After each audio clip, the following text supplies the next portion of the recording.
channel. I'm HT Journals. Thank you so much for tuning in today. If you're into salsa dancing just as much as I am, you might really enjoy this video. And that's because I'm sharing my experience over this past weekend. There was a really big salsa event. It happened at a club called Latin Pub Shine in downtown Daegu. The event was so big because we had guest performers that came in from Spain, and we had workshops all throughout the day. Now, originally, my plan after taking these workshops was to record myself telling you about each of them. But the turnaround was so fast, I literally only had time to get some water and then find a place so that I wouldn't be all the way in the back by the time the class starts. So that's why I'm here telling you now instead of recording myself then.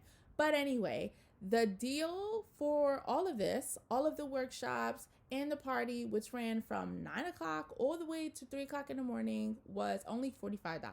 Now, mind you, there were 7 workshops running an hour each. So from 3 all the way to 9 o'clock, and then the party from 9 all the way to 3 o'clock in the morning only cost me $45. So I would be doing myself a big disservice if I did not hop on this opportunity. And because I hopped on the opportunity, I wanted to share with you guys what that was like being the only foreigner in these workshops. She taught a lady styling class, and if you ever seen her dance, she's really good with her movements and moving elegantly and sexy, which is really, really nice. It was not difficult for me to pick up on the movements despite the class being held only in Korean.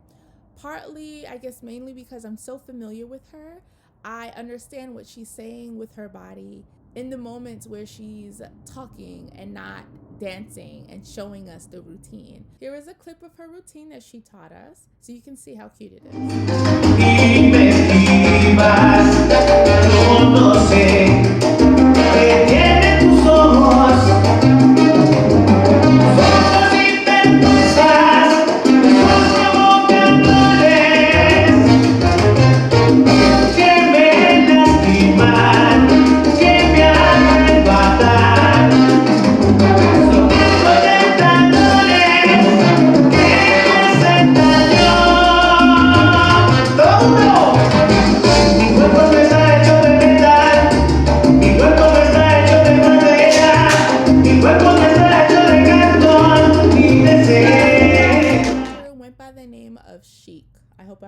his name right.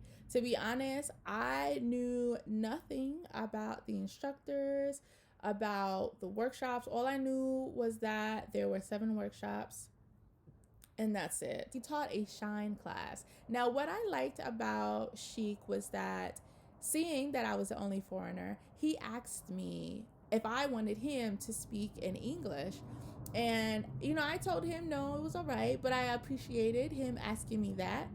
And the reason I said no is because it's a dance. With dance, especially a dance class, you look, you mimic, like you should be fine.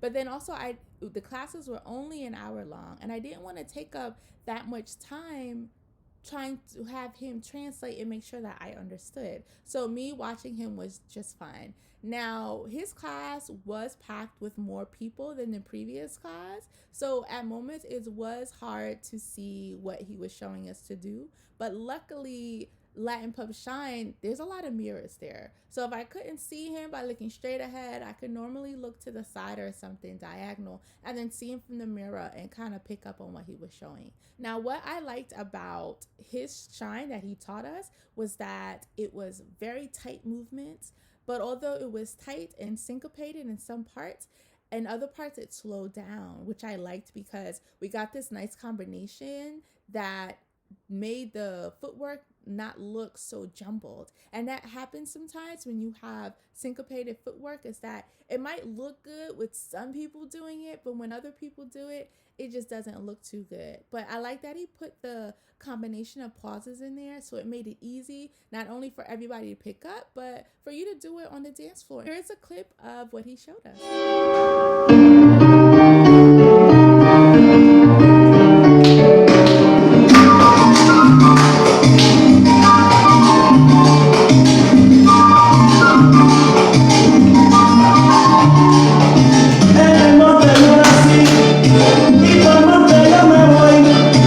Por eso te digo a ti, que en el monte yo sí soy.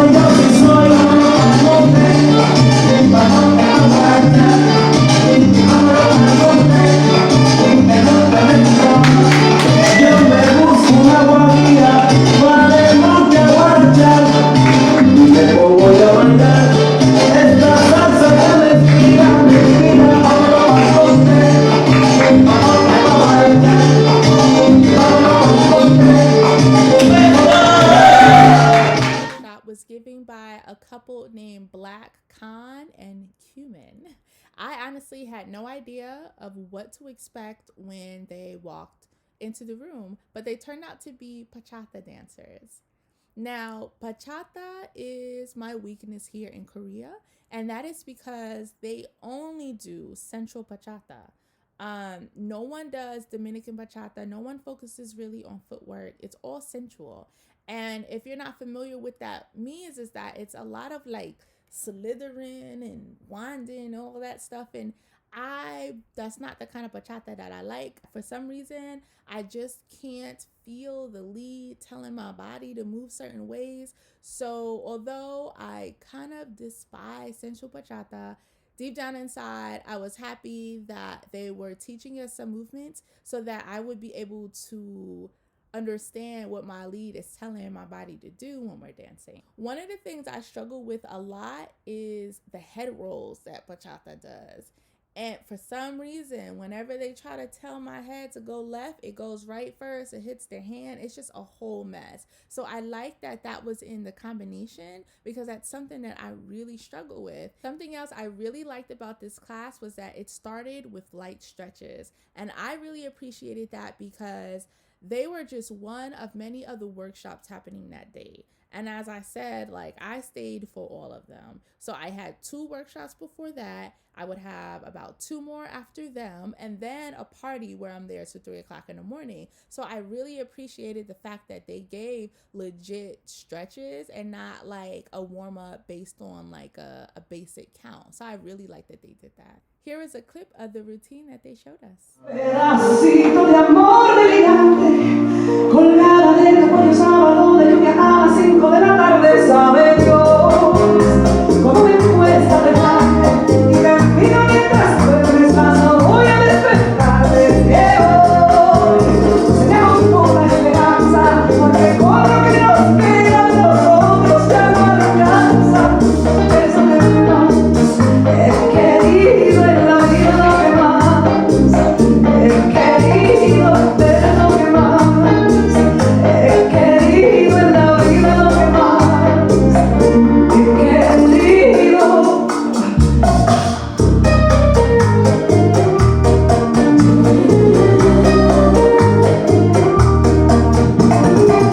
Cuántas veces quise hacerlo bien y me equivoqué por hablar demasiado. Now, the 4th workshop was given by Daegu and Daegu. Again, I hope I'm saying their names correctly. And it was a salsa partner work class. Now, their partner work class, I can't say they taught us something that I necessarily struggled with, but I do understand why it couldn't be something that complicated. Again, the class was really big. There were lots of people. This is your first time teaching them. You don't kind of know all of our levels. So you kind of have to do something in between where maybe some people will get, others won't, or maybe it might be easier for other people. So I understand why the routine wasn't something that difficult. But something I did like was that the pattern that they taught us had doubles in there, and doubles is something that I struggle with. My balance isn't quite where it should be, so I like that they had that in there, so I was able to practice. Here's what the class looked like.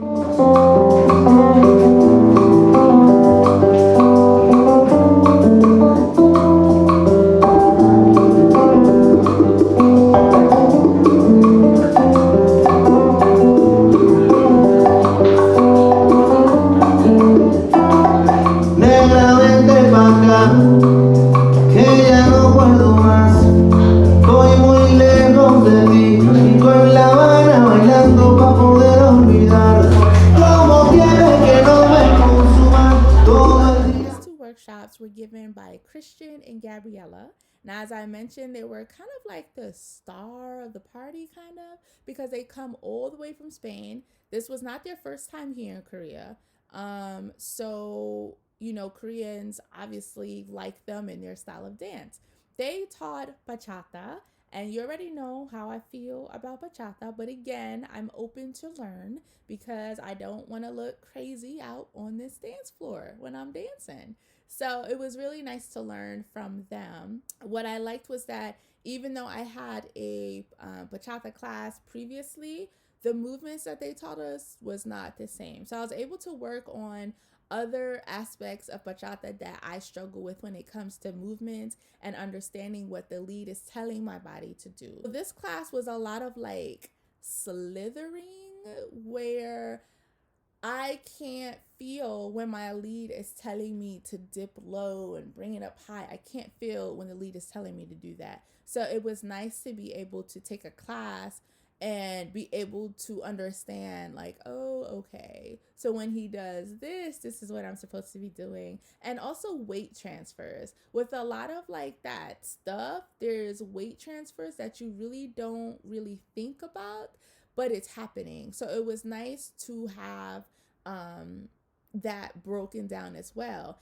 And they weren't teaching the class in Spanish, they were teaching the class in English. So I really got a good understanding of what was supposed to be done. Something else that they did that I liked, in addition to partner changes that happened a lot, was in between the two workshops, when the second workshop started, they gave us about 10 minutes of freestyle. So they played a song and our lead was able to do whatever they wanted with us. They could try to incorporate the pattern they were taught in the previous class with what they already knew. And it was kind of nice just having a moment to like just freestyle and do what we wanted before the next class started. And also, I noticed that they were watching us, so they were able to give us critiques based on what they saw. Here are clips from the last two workshops. Solo quiero alguien que me extrañe y que me bese sin parar, que sonreírme al despertar sea lo primero. Solo quiero que bailando nos miremos y cueste respirar.